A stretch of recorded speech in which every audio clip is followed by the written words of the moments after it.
Hello viewers, আসসালামু আলাইকুম। আজ আমি আপনাদের সামনে নতুন একটি ভিডিও নিয়ে এলাম।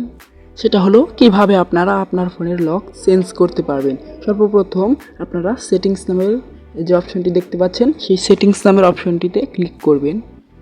তারপরে এরকম একটা ব্যাকগ্রাউন্ড চলে আসবে। নিচের দিকে উপরের দিকে দেখতে পাচ্ছেন তালা লক নামের অপশনটিতে, ওটাতে ক্লিক করে দেবেন। তারপরে নিচের দিকে দেখতে পাচ্ছেন ওই যে ফিঙ্গারপ্রিন্ট ওই অপশনটিতে একটা ক্লিক করে দেবেন। ফিঙ্গারপ্রিন্ট অপশনে ক্লিক করে দেওয়ার পর উপরে দেখতে পাচ্ছেন ম্যানাজি ফিঙ্গারপ্রিন্ট, এই ম্যানাজি ফিঙ্গারপ্রিন্টে ক্লিক করে দেবেন। ক্লিক করে দেওয়ার পরে আপনার ফোনে যে তারা যে শুরুতে যে লক দিয়ে আপনি ফোনটা চালু করেন, সেই লকটা দেওয়ার পর যে অ্যাড ফিঙ্গারপ্রিন্ট নামের অপশন চলে আসবে। নিচের দিকে দেখুন, কারো ফোনে উপরেও থাকতে পারে, কারো ফোনে 1 2 3 4 নাও থাকতে পারে, আমারটা আছে, আমি দিয়ে দিছি। অ্যাড ফিঙ্গারপ্রিন্টে ক্লিক করার পর আপনার ফোনে এরকম চলে আসবে।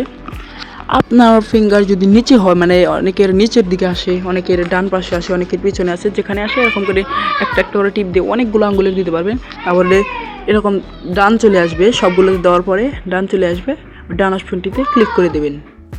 তারপরে এভাবে আপনার হয়ে গেল। এখন আপনার ফোনে চালু করে দেখুন, অবশ্যই হয়ে যাবে। এখন আমার এই ভিডিওটি দেখে একটু যদি উপকার হয়ে থাকে আপনার, তাহলে অবশ্যই আমার চ্যানেলটিকে সাবস্ক্রাইব করে একটা লাইক দিয়ে যাবেন।